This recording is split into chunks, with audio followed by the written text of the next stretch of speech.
There still seems to be loads of interest in the 2019 enhanced reverse proof San Francisco Mint Eagle, and I just wanted to put this picture up, which I saw today for the first time. So it just shows how NGC are going about encapsulating the COA, the numbered COA. Kind of interesting. They've chosen to do it in the style of PMG notes, whereas the PCGS slab is a kind of plastic, more self-contained kind of slab, slightly different. So we're going to take a look today at some of the coins that have come in over the last week for submission to NGC for grading and review and scoring. It's interesting how people choose to send me coins. I see a wide variety of packaging methods, from kitchen paper to toilet paper to little boxes, and in this case Tetley tea. Tetley tea bag box. Great choice. Tetley is a very famous British tea company, and Tetley tea is rather nice, although I probably on balance prefer Yorkshire tea.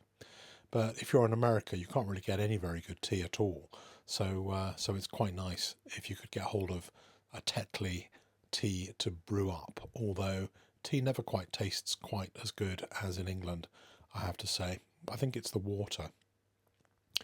So what we've got here is some coins. You can see some slabs coming out the box.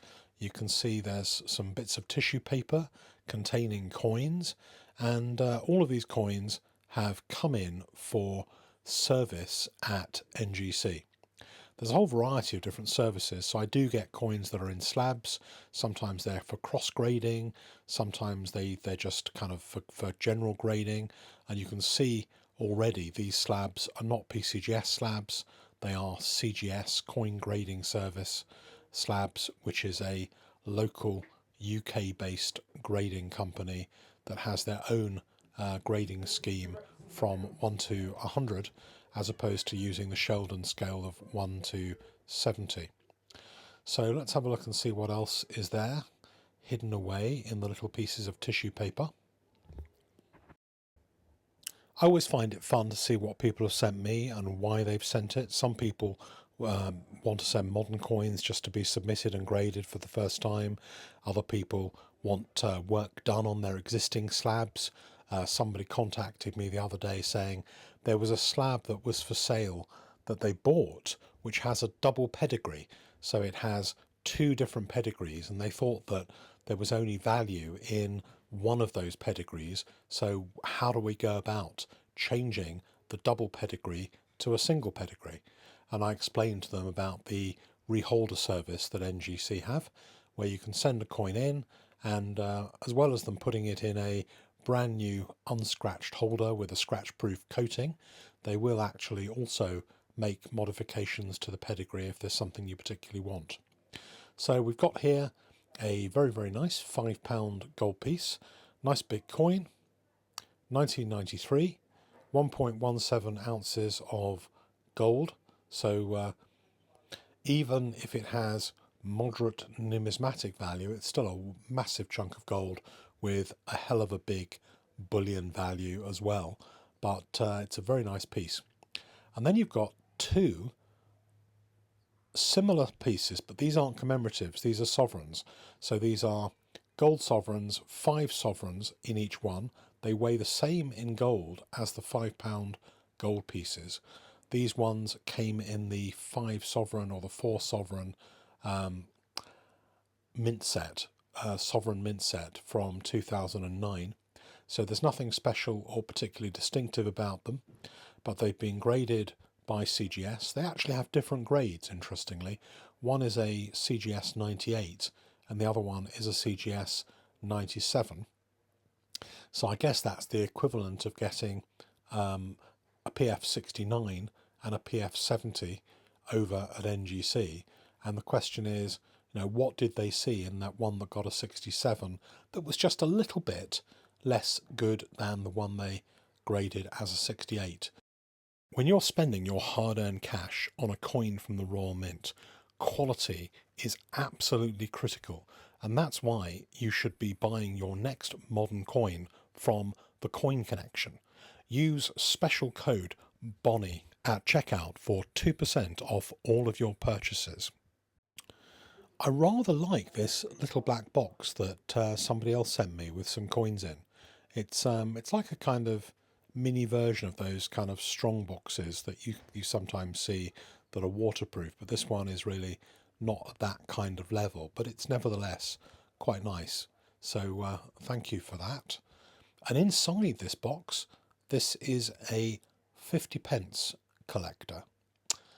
No mystery to that, seeing as everything in this box is a 50 pence piece, but they're not all 50 pence pieces from the UK. This one is a Snowman 2019 colorized 50 pence. Another nice design. Second year they've run the Snowman at Christmas time. And very much in the theme of Christmas, there's a whole variety of other 50 pence pieces. You don't very often see any 50 pence piece that is not Great Britain. So it's really nice to see some of these very, very limited mintage gold 50 pence pieces from completely different places, including Gibraltar and also the Isle of Man. And one thing that is different about these 50 pence pieces is, well, actually a few things are different. The biggest noticeable one that's different is actually that the weight in them is much, much less than the GB 50 pence pieces. The gold versions have got only half the amount of gold. They've got roughly 8 grams of gold. So for such a big coin with only 8 grams of gold, they're actually very, very thin and they feel pretty lightweight. And I think maybe on account of their thinness, you don't seem to get the same depth of strike in these coins as you would do with a chunkier bit of gold. So I think that,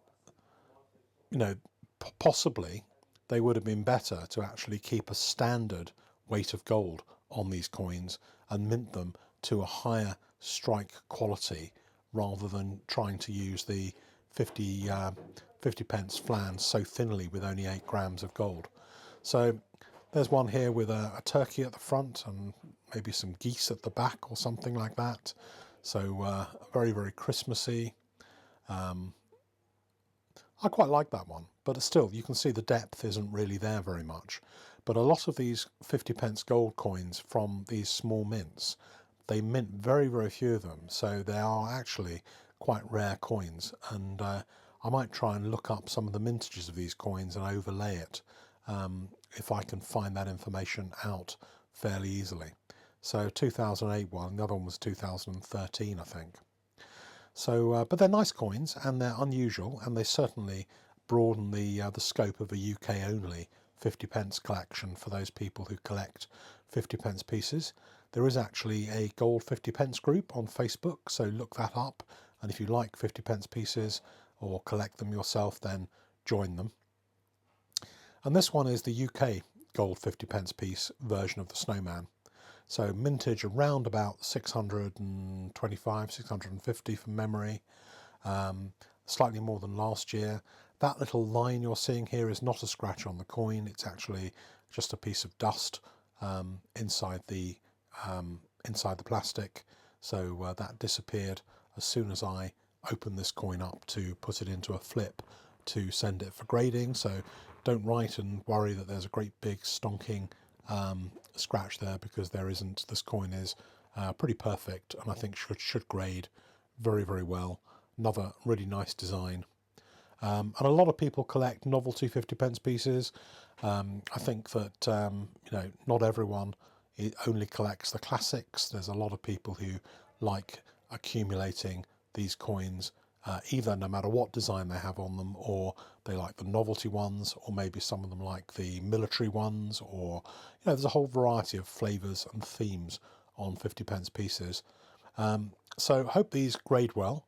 Let me know what you guys think and about 50 pence pieces in general, or some of the other coins you saw in the first part of this video. So hopefully we'll have enough time over this period to get a few more in while you're doing your Christmas shopping before we break for Christmas.